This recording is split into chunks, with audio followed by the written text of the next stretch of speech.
Difficulty क्या है, देखो डायग्राम में है, प्योर और ड्राई मेंटेन नहीं कर सकते, 1 atm प्रेशर मेंटेन करना मुश्किल है ना, और 1 मोलार मेंटेन करना भी मुश्किल है, तो वो इस वजह से ये इनके अंदर डिफिकल्टीज है, ये भी लिख सकते हो आप। The concentration of H plus ion solution cannot be exactly maintained at 1 molar due to bubbling of hydrogen gas into the solution. Evaporation of water may take place. This result in changing the concentration of solution. In short, आपको इतना याद रखना, 1 molar concentration maintain करना मुश्किल है, ठीक है। Hydrogen gas electrode करके बताया, hydrogen gas electrode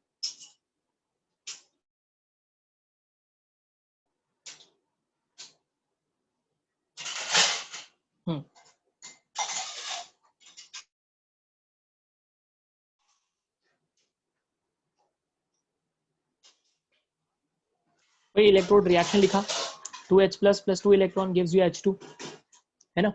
now equation कैसे यूज करते हैं, electrode potential is equal to standard electrode potential upon n होता है, n 2 होगा, concentration of product upon concentration of reactant और pressure of reactant। तो हमारे यहाँ पर आप देख सकते हो इसके अंदर प्रेशर है, मैंने आपको बोला है जब कभी भी प्रेशर या कॉन्सेंट्रेशन कोई भी टर्म होगा आपको उसको लिखना है, तो यहाँ पे प्रेशर है तो आप यहाँ पे प्रेशर लिखोगे हाइड्रोजन का जो भी दिया होगा, ठीक है। नॉर्मली 1 atm होता है ना। उन्होंने ऊपर क्वेश्चन में दिया भी है कि अगर hydrogen gas differ from the unity, मतलब अगर एक नहीं हुआ तो आपको फाइंड करना हो, तो अगर क्वेश्चन में अलग प्रेशर सॉल्व करने के लिए काम का है, क्योंकि अगर नॉर्मली 1 लेते हैं, है ना, प्रेशर भी 1 लेते हैं और कॉन्सेंट्रेशन भी 1 लेते हैं, अगर आप ये होता है कि पूरा टर्म 0 हो जाएगा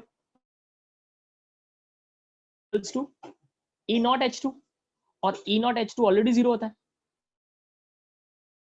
तो फाइंड करने में कोई मतलब ही नहीं है ना, फाइंड करने के पीछे कोई लॉजिक ही नहीं बनता फिर, है ना।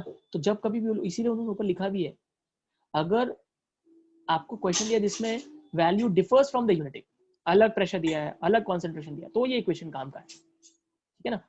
तो आप यहाँ पर वैल्यू रखोगे और फाइनली आपको पता है कि ये तो 0 होता है, स्टैंडर्ड तो वैसे ही 0 होता है, तो इस तरह से आप EH2 निकाल सकते हैं। आगे क्या आएगा, नेगेटिव में आंसर है, मतलब माइनस ऑफ 0.0592 अपॉन 2, और ये पूरा इक्वेशन।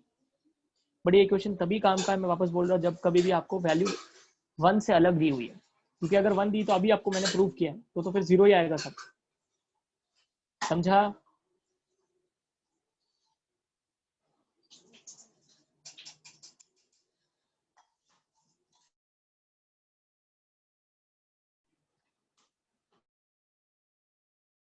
खूब आवाज आ रही है, क्योंकि तो क्लियर आवाज सुनाई दे रही है ना, अगर ऐसा रिकॉर्डिंग में आई गेस आवाज आ जाएगी, परफेक्ट।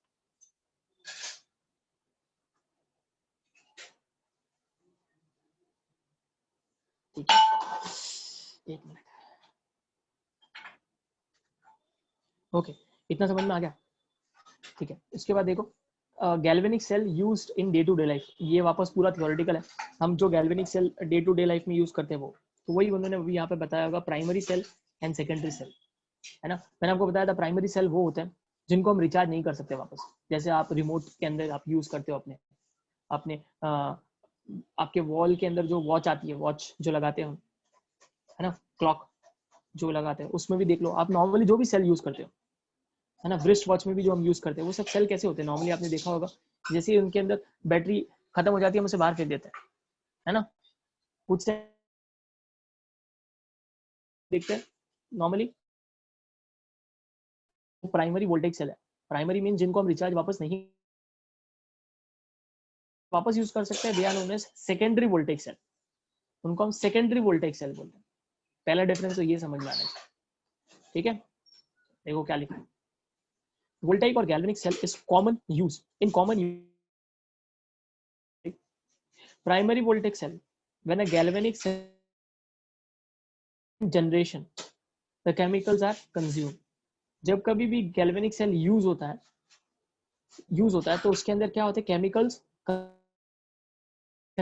वो सब क्या है, वो जब सेल यूज हो रहा है, तो अगर सारे केमिकल्स कंज्यूम होंगे तो धीरे धीरे उसका क्या होता है, पोटेंशियल कम होते जाता है, कम होते जाता है, कम होते जाता है ना। एक टाइम आएगी उसका पोटेंशियल एकदम से जीरो हो जाएगा। क्यों? सेल रिएक्शन अभी हो ही नहीं सकता है ना, सेल रिएक्शन पूरी तरह से स्टॉप हो जाएगा। तो वही लिखा है कि when a galvanic cell discharges, जब वो डिस्चार्ज होता है during current generation, the chemicals are consumed. In primary voltaic cell, once the chemicals are completely consumed, the cell reaction stops. The cell reaction cannot be reversed even after reversing the direction of current flow, और इन sales को recharge वापस नहीं कर सकते। Most familiar example is dry cell. As it is आपको लिख के आना है, क्वेश्चन एग्जाम में आएगा तो 1 मार्क के लिए आएगा प्राइमरी वोल्टेज सेल। आपको सिर्फ इतना लिखना है कि वो सेल्स जिनको हम रिचार्ज वापस नहीं कर सकते, जिनके अंदर एक बार केमिकल्स यूज हो गए तो रिएक्शन स्टॉप हो जाता है, ऐसे को हम लिखना है। Example is dry cell. ठीक है, सिंपल, समझ में आया?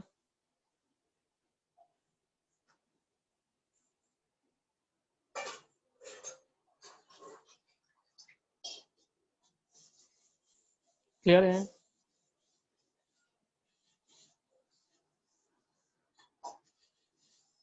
ओके, चलो secondary voltage cell. Secondary voltage cell, in secondary voltage cell, secondary voltage cell में क्या होता है ना, समझो ये वाला रिएक्शन है, हाइपोथेटिकली बता रहा हूँ, ये तो हाइड्रोजन का रिएक्शन है बट ऐसे हाइपोथेटिकली बता रहा हूँ। समझो ये रिएक्शन हो रहा है किसी सेल में, 2H plus plus 2 electron gives hydrogen gas. ठीक है, तो सेकेंडरी वोल्टेज सेल की क्या खासियत है कि हमें सेल को चलाने के लिए ये केमिकल चाहिए इनिशियली, है ना, ये केमिकल चाहिए, इसीलिए तो फिर ये 2 इलेक्ट्रॉन लेगा और ये प्रोड्यूस होगा और फिर कोई पोटेंशियल जनरेट होगा। तो हमें चाहिए क्या, ये चाहिए तो सेल चलेगा। बट प्राइमरी में क्या होता है ना कि जो चाहिए ये चाहिए होता है, और ये किस में कन्वर्ट हो जाता है, इसमें प्रोडक्ट में कन्वर्ट हो जाता है। बट हमारा सेल चलता किसकी वजह से, इस वजह से। तो ये वापस हम प्रोड्यूस नहीं कर सकते प्राइमरी में, ये हम वापस प्रोड्यूस नहीं कर सकते, इसीलिए वो सेल एक बार बट सेकेंडरी वोल्टेज सेल की क्या खासियत है ना, सेकेंडरी वोल्टेज सेल की खासियत ये है कि समझो अगर इसके वजह से आपका सेल चल रहा है, जब सेल चल रहा है तो ऑब्वियसली ये किस में कन्वर्ट होगा, प्रोडक्ट पोटेंशियल जनरेट होगा, इसको हम यूज करते हैं। अब क्या होता है ना, इसको हम वापस रिचार्ज कर सकते, बाहर से हम करंट सप्लाई करेंगे ताकि ये बैटरी जो है ये पोटेंशियल जनरेट करती है 2 वोल्ट, हम बाहर से 2 से ज्यादा वोल्ट सप्लाई करेंगे। अगर हम रिवर्स हो जाएगा, रिएक्शन रिवर्स हो जाएगा। अब आप सोचो ये इसके वजह से बैटरी नहीं चल रही थी क्योंकि ये पूरा यूज हो चुका था, बट अगर मैं रिवर्स कर दूं इसको, वापस रिवर्स करूंगा तो वापस रिएक्टेंट बन जाएगा और बैटरी वापस चलने लगेगी। तो सेकेंडरी की खासियत ये है कि उसको हम क्या कर सकते हैं, बाहर से करंट सप्लाई करके रिएक्शन को रिवर्स कर सकते हैं, और रिएक्शन को अगर हम रिवर्स करेंगे तो हमें जिसकी वजह से सेल चल रहा था वो वापस जनरेट हो जाएगा, ऐसे को बोलते हैं हम सेकेंडरी वोल्टेज सेल। समझ में आया? मैंने इसको एग्जांपल लेके समझाया, आपको समझ में आया क्या? या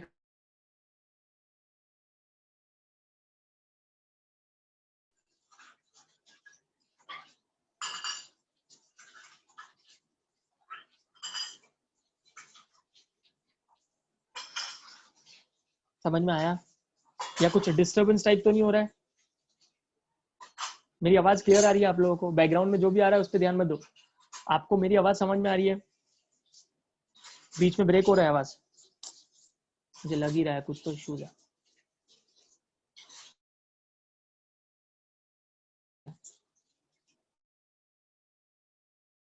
कर रहा हूँ at any point of time,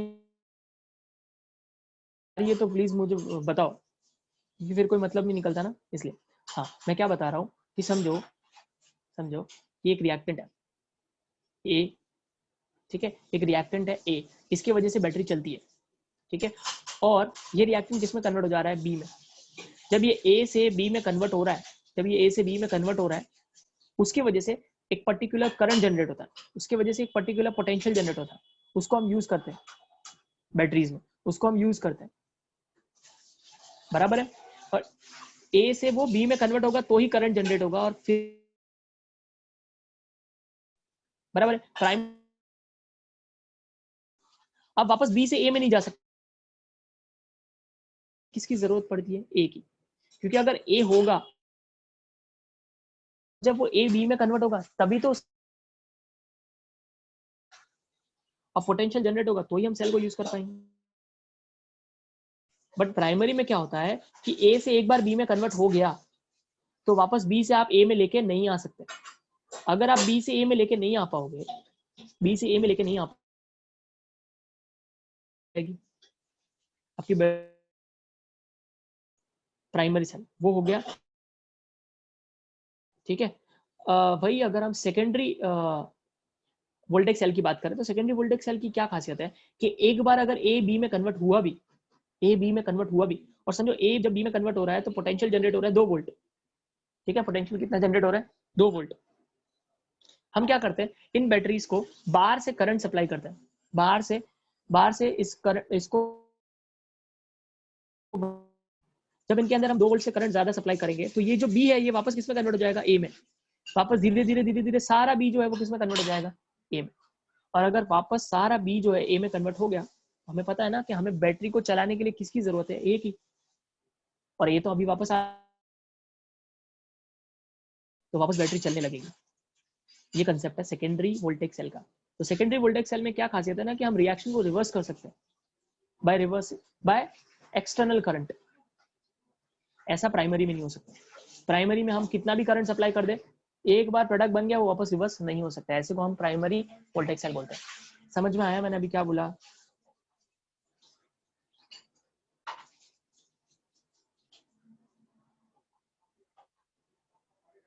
ठीक है, ये कंसेप्ट है प्राइमरी और सेकेंडरी का। तो देखो प्राइमरी और अभी देखो सेकेंडरी क्या है। चलो मैं कब से बोल रहा हूँ, आप पढ़ो इतना।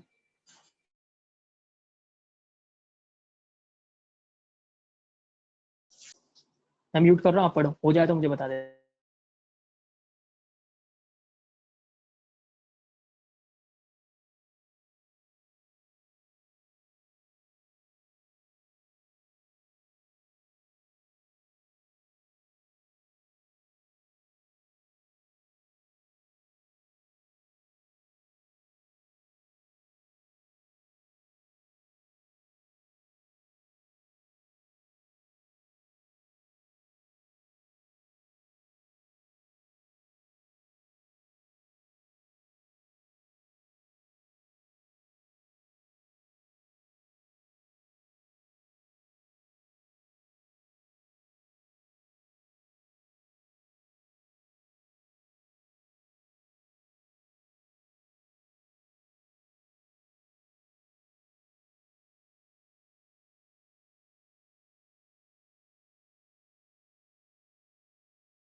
ओके, आई होप आप लोगों को समझ में आ गया होगा। तो इन सेकेंडरी वही सब लिखा है जो मैंने अभी समझाया। मैं एक बार मैं भी पढ़ लेता हूँ। मैं ऐसे ही पढ़ रहा हूँ, बोल के नहीं पढ़ रहा हूँ, ठीक है।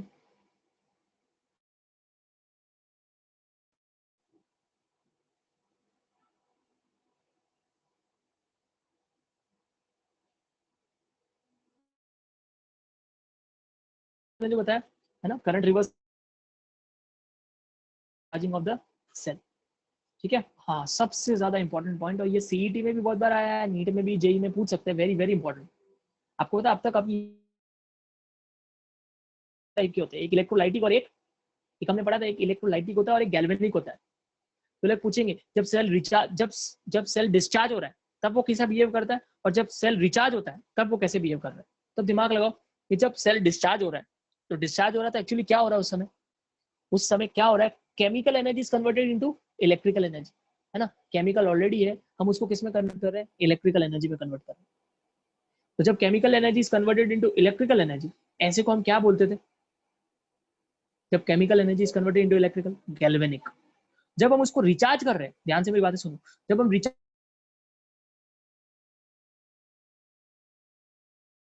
मतलब है जब रिचार्ज कर रहे हैं तब electrical energy is converted, electrical energy is converted into chemical energy, that is no. दिमाग लगाना अपना अच्छे से। ड्यूरिंग डिस्चार्ज, डिस्चार्ज के दौरान वो कैसा बिहेव करता है, गैल्वेनिक सेल की तरह,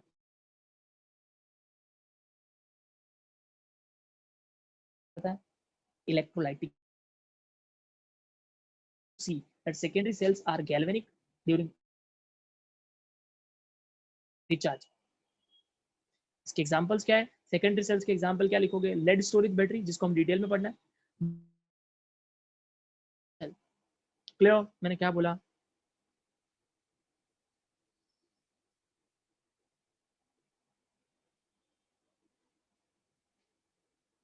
अगर आपके कंसेप्ट क्लियर है तो आपको रट्टा करने की जरूरत ही नहीं है कि कहाँ पर वो गैल्वेनिक की तरह बिहेव कर रहा है, कहाँ इलेक्ट्रोलाइटिक। अगर आपके कंसेप्ट अच्छे नहीं तो रट्टा करके जाओ, फिर मैंने समझा दिया, आई होप क्लियर है। यहाँ पे एक ही मैसेज आया सिर्फ, बाकी लोग को नहीं समझा। हाँ देखो वापस बता देता हूँ, ओके ठीक है। बोल रहे वापस क्या सीखा था कि सबसे पहले क्या होता है, नॉर्मली हम जब बैटरी यूज कर रहे हैं अभी, अब जब भी आप घर पे कोई भी रिमोट रिमोट सेल जो भी चला रहे हो आप, टीवी का रिमोट, ऑलरेडी केमिकल्स बना हुआ है, वो केमिकल किस में कन्वर्ट हो रहा है, इलेक्ट्रिकल एनर्जी। इसीलिए तो आप रिमोट को ऑपरेट कर पा रहे हो। तो जब कभी भी chemical energy is converted into electrical energy, ऐसे को हम क्या बोलते थे, गैल्वेनिक सेल। जब सेल डिस्चार्ज होते जा रहा है तब क्या हो रहा है, एक्चुअली केमिकल एनर्जी किस में कन्वर्ट हो रही है, इलेक्ट्रिकल एनर्जी में। और केमिकल एनर्जी जब कभी भी इलेक्ट्रिकल एनर्जी में कन्वर्ट होती है, it is known as galvanic cell, है ना। तो वही वही क्या, जब आप वापस रिचार्ज कर रहे हो तो आपने क्या पढ़ा अभी ऊपर, आपने, मैंने आपको पैराग्राफ पढ़ने बोला था अभी, कि जब आप रिचार्ज कर रहे हो तो आप बाहर से वापस करंट देते हो, उसको सप्लाई करते हो, एक्स्ट्रा वोल्टेज सप्लाई करते हो। तो बाहर से इस बार क्या हो रहा है, करंट सप्लाई कर रहे हो और उसकी वजह से वापस केमिकल रीजनरेट हो रहा है। तो electrical energy is converting into chemical energy, मतलब वापस इलेक्ट्रिकल एनर्जी जो है वो किस में कन्वर्ट हो रही है, केमिकल एनर्जी। आज हो रहा है तो electrical energy is converting, electrical energy is converted into chemical energy. ऐसे को क्या बोलते हैं हम, ऐसे को हम क्या बोलते हैं, इलेक्ट्रोलाइटिक सेल। इलेक्ट्रोलाइटिक सेल वही लिखा है यहाँ पे, समझा।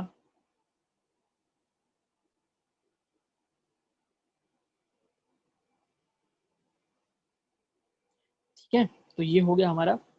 और इसके एग्जाम्पल, तो एग्जाम में आपको 1 मार्क के लिए ये दोनों आ सकते हैं, प्राइमरी सेल 1 मार्क के लिए आ सकता है, सिर्फ सेकेंडरी सेल 1 मार्क के लिए आ सकता है। तो जो भी आपको समझ में आया उतना खुद,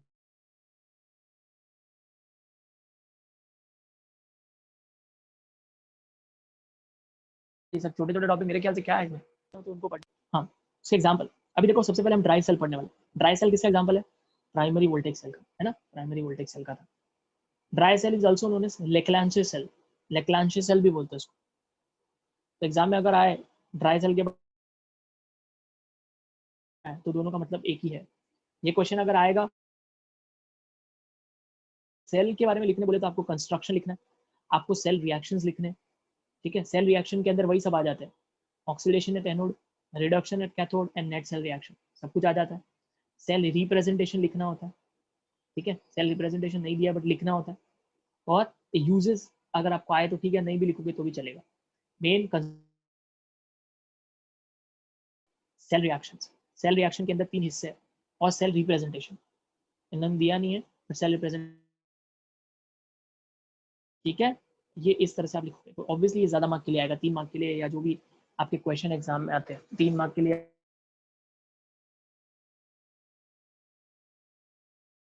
डायग्राम सबसे ज्यादा इंपॉर्टेंट, जब कभी भी ऐसा कोई क्वेश्चन आता है डायग्राम बना के आओ। डायग्राम बना के आओगे ना, हर वो क्वेश्चन जिसमें आपको लगता है पॉसिबिलिटी है डायग्राम बनाने की, उसमें हमेशा डायग्राम बना के जरूर आओ।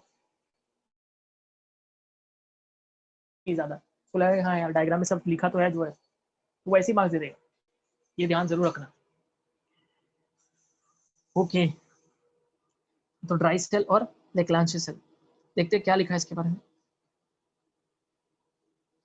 Okay, it is a cell without liquid compartment, इसके अंदर कोई भी लिक्विड नहीं है, इसमें लिक्विड होता नहीं है, but the electrolyte is not completely dry. इसके अंदर जो देखो, नॉर्मली हमने अब तक क्या पढ़ा है कि हम सेल में इलेक्ट्रोलाइट लेते हैं, और इलेक्ट्रोलाइट नॉर्मली कैसा होता है, लिक्विड फॉर्म में होता है ना, एक्वस फॉर्म में होता है, बट इसमें ऐसा नहीं है।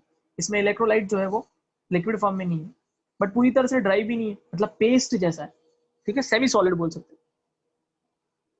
वही लिखा है, it is a viscous aqueous paste, ठीक है, पेस्ट के फॉर्म में। उसके बाद इसका कंस्ट्रक्शन आप देख सकते हो यहाँ पर, देखो ये नॉर्मल बैटरी है जो हम आपको अगर बताती थी पहले, जो अभी शायद इतनी यूज नहीं होती है, मैंने इतनी मोटी सी होती है ना, उसके बाहर ऐसा एक प्रोजेक्शन भी होता है जो यहाँ पे ऐसे सरफेस पे दिखता है, ये देखो ये, आई होप आपने देखा है ना समय कि नहीं देखा। या नॉर्मल सेल भी ले लो, वही है नॉर्मल सेल भी, बट ये थोड़ी मोटी जैसी दिख रही है, इसलिए मैं आपको, अगर वो इमेजिन कर पाओगे ना तो आपको ज्यादा अंडरस्टैंडिंग अच्छी आ जाएगी। टॉर्च में जो यूज होती थी, आजकल लोग टॉर्च यूज करेंगे क्यों, मोबाइल में ही सब कुछ है, रिप्लेसमेंट है। आई होप आपको,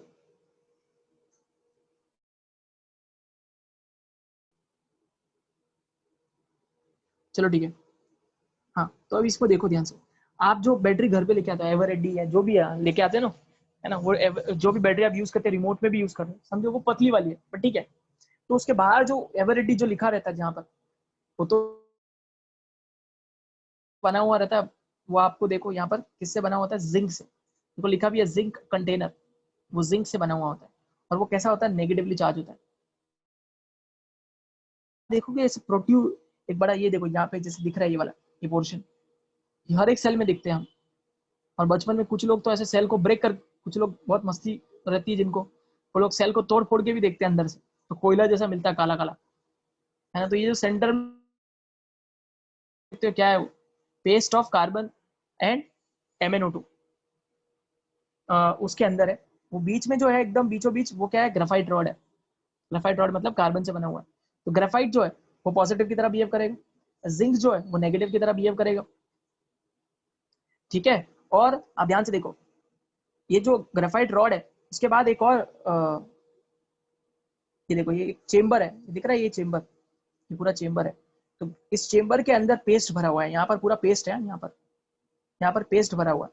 कौन सा पेस्ट है वो, लिखा है ना, paste of MnO2 plus carbon का, ठीक है, ओके। उसके बाद देखो, ये ऊपर की तरफ जो कैप है वो ब्रास का कैप है, जो ब्रास आप सबको पता होगा, इट्स एन एलॉय, ठीक है, वो इतना। सिमिलरली आप देख सकते हैं उसके अलावा यहाँ पर भी पेस्ट है, यहाँ पर भी पेस्ट है, पेस्ट भरा हुआ है, और of NH4Cl and zinc chloride, तो दो पेस्ट है, एक एक जो है वो पॉजिटिवली चार्ज इलेक्ट्रोड के उधर है, और एक जो है वो नेगेटिवली चार्ज इलेक्ट्रोड के उधर है, ठीक है, इतना समझ में आया मैंने क्या बताया, तो आपको कंस्ट्रक्शन समझ में आ जाएगा, क्लियर है।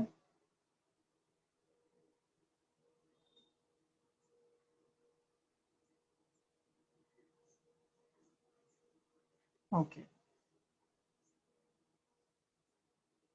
ठीक है, अब देखो कंस्ट्रक्शन,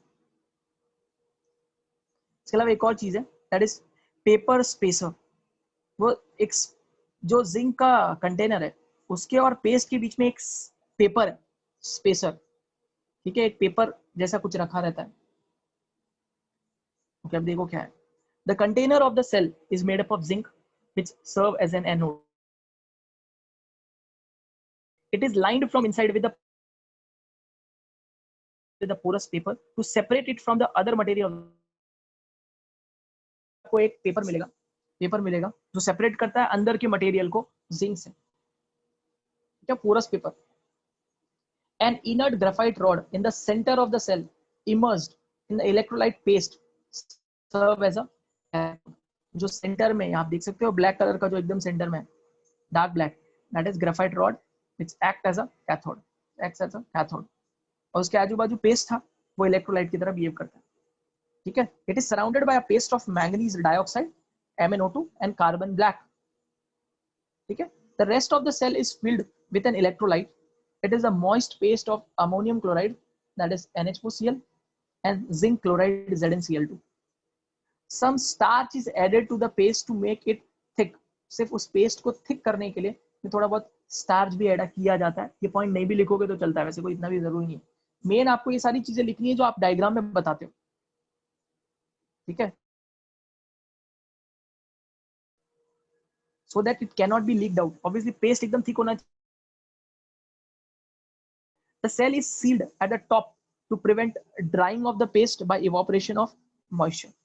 है ना. अंदर पेस्ट है तो थोड़ा बहुत तो पानी होगा. अगर आप उसको ओपन रखोगे तो वो उसमें से इवापोरेशन होके वो मॉइस्चर तो ऊपर से आपने देखा भी होगा ऊपर ये सी लगा रहता है ऐसा, ये जो है. तो ये कंस्ट्रक्शन है. क्लियर है कंस्ट्रक्शन. मैं पहले ही बता चुका हूं जो डायग्राम में है वही सब लिखा है यहाँ पर. इतना कर सकते हो. फिर डायग्राम, फिर कंस्ट्रक्ट. क्लियर है इतना.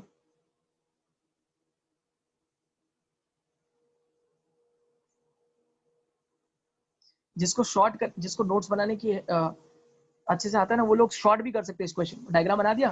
कंस्ट्रक्शन में कैसे लिख सकते हैं. एनोड लिखा. एनोड में क्या लिख दोगे, किससे बना हुआ है, जिंक.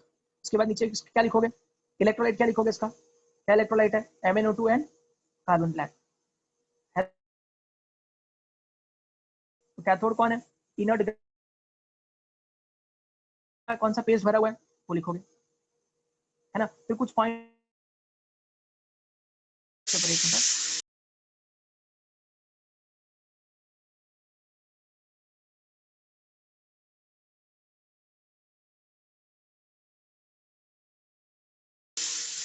ओके. तो इस तरह से आप शॉर्ट में भी लिख सकते हो. मैं पूरा बताने वाला नहीं हूँ. जिनको आता है डिपेंड, हर एक का लिखने का तरीका अलग अलग होता है. जैसे भी आप लिखते हो तो आप पढ़ के इसको शॉर्ट भी कर सकते हो गया इतना. एनोड कौन है, एनोड जिंक. आपको पता है जिंक पे कौन सा रिएक्शन होगा. एनोड क्या करता है, ऑक्सीडेशन. ऑक्सीडेशन +2 इलेक्ट्रॉन्स, है ना. तो when cell operates the current is drawn from the cell and metallic zinc is oxidised to Zn+2 ions. Cathode कौन है, ग्राफाइट. द इलेक्ट्रॉन निकले flow along the container at cathode NH4 plus ions are reduced. Graphite rod भले ही cathode से बना हुआ है but आप देख सकते हो कि रिडक्शन किसका हो रहा है, NH4 प्लस का. उसके आजू बाजू भरा हुआ था ना हमने NH4 प्लस पेस्ट, उसका होता है. क्योंकि ग्राफाइट तो क्या होता है, इनर्ट इलेक्ट्रोड है. ठीक है. तो क्या उसमें क्या होगा, अमोनिया जो है वो 2 इलेक्ट्रॉन लेगा, अमोनियम आयन सॉरी, इसमें कन्वर्ट हो जाएगा अमोनिया में, और साथ में hydrogen gas. Hydrogen gas produced in reduction reaction is mixed with.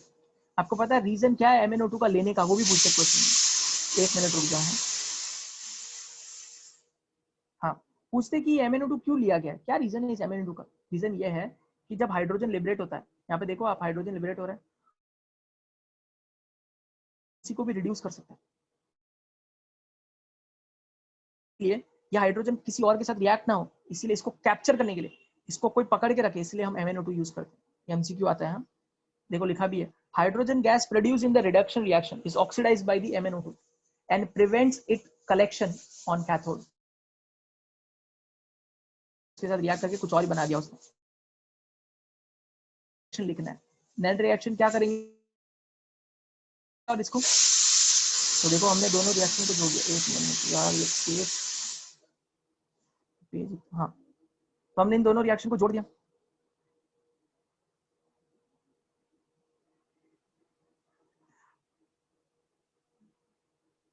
एक मिनट, हाँ क्या क्या यूज हुआ है नेट सेल रिएक्शन में, क्या क्या आएगा देखो। हाँ, पहले हमने इन दोनों रिएक्शन को जोड़ा है। एक और चीज बता दो, पहले हमने इन दोनों रिएक्शन को जोड़ा है। इसको जोड़ोगे तो क्या आएगा, ये इसके साथ कैंसिल हो जाएगा, सॉरी हाँ देखो यहाँ पर, ये हाइड्रोजन इसके साथ कैंसिल हो जाएगा, ये दोनों, इससे पूरा नेट, इन दोनों की वजह से एक रिएक्शन बनेगा, कैथोड रिएक्शन। अभी भी नेट सेल रिएक्शन ही बोल रहा हूँ, नेट कैथोड रिएक्शन है। तो ये दोनों यहाँ पर कौन कौन हो जाएंगे, तीन ये चीज आ जाएगी और तीन ये कैथोड रिएक्शन। अब ये जो नेट कैथोड रिएक्शन, इसको हम किसके साथ जोड़ेंगे, इसके साथ, तो वापस क्या होगा, वापस क्या होगा, इलेक्ट्रॉन, इलेक्ट्रॉन कैंसिल हो जाएंगे। अब कौन कौन है देखो, जिंक, अमोनियम, ये तीन दिखेंगे हमें रिएक्टेंट साइड में। प्रोडक्ट साइड में क्या दिखेगा, Zn+2, अमोनिया, और ये तीन दोनों आप देख सकते हो, वही है देखो, अमोनियम MnO2, अमोनियम MnO2,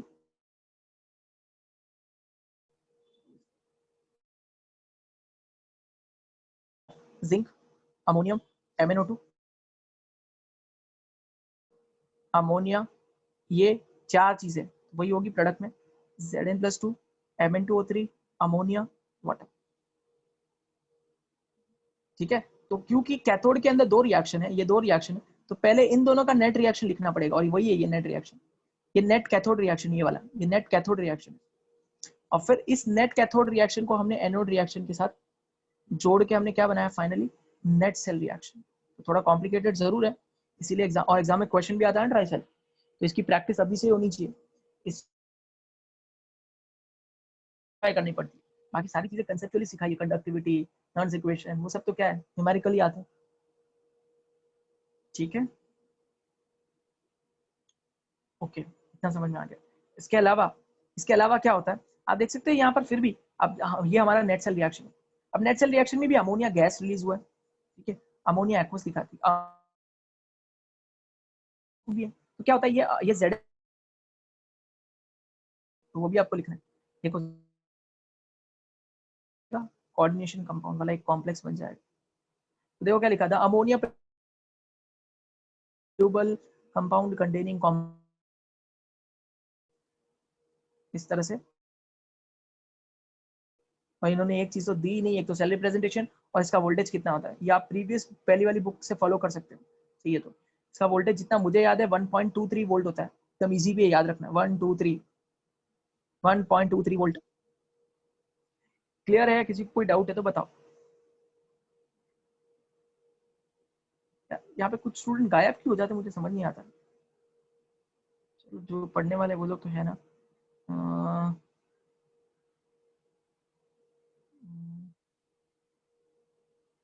कौन कौन दिख रहे हैं इसमें, कौन कौन, 1 2 3 4,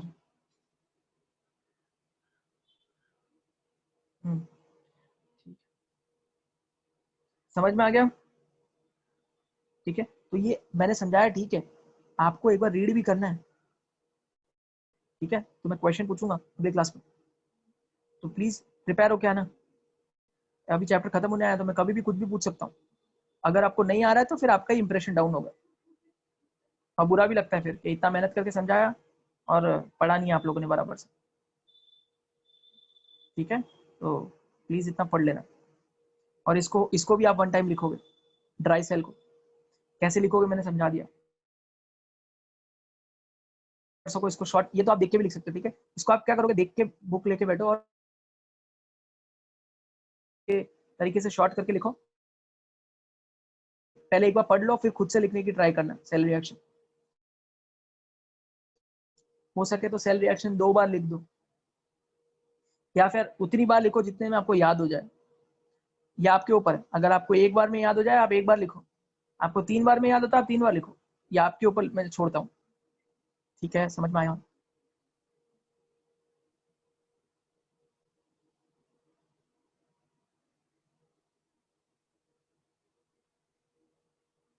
ठीक है। सिंसियरिटी से इतना तो काम कर ही लोगे, आपके लिए बोल रहा हूँ। ठीक है, चलो तो आपका होमवर्क मैंने आपको बता दिया। क्या क्या करोगे आप होमवर्क?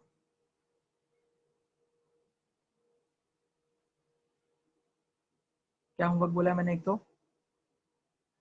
स्टैंडर्ड हाइड्रोजन इलेक्ट्रोड के बारे में लिखोगे, है ना। फिर शॉर्ट में प्राइमरी और सेकेंडरी वोल्टेज सेल के बारे में भी आप लिख सकते हो, जितना 1 मार्क के लिए आता है उतना शॉर्ट शॉर्ट में, और ड्राई सेल के बारे में लिखोगे। ठीक है, चलो बाय। कोई डाउट है तो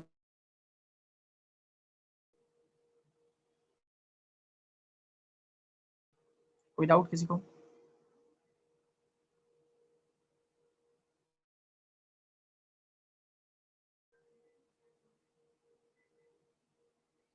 कोई doubt? No sir. Yes sir. Okay, तो मैंने जितना होमवर्क बोला है उतना कर लेना, एंड देन नेक्स्ट लेक्चर में मिलते हैं।